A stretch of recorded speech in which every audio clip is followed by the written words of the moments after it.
Here is a step-by-step guide on how to run PowerShell script along with a practical scenario.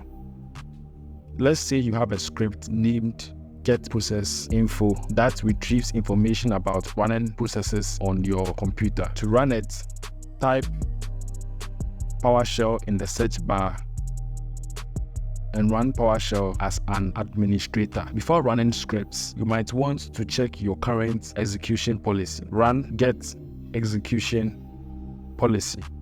The execution policy in PowerShell determines the level of trust for running scripts. If it is set to restricted, scripts won't run at all, which helps prevent potentially harmful code from executing. Adjusting the policy to remote signed allows you to run local scripts while requiring downloaded scripts to be signed, striking a balance between security and usability. If the policy is set to restricted, you need to change it to allow script execution. To change the execution policy if necessary, run set execution policy remote signed.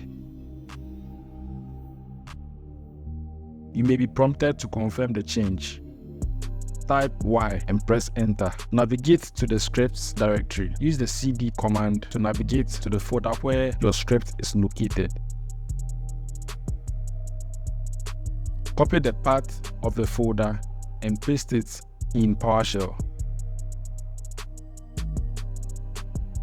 Run the script.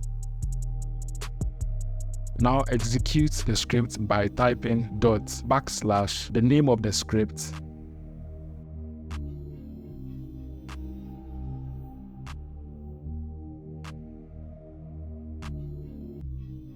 .ps1. If your script outputs information, you will see it displayed in the console.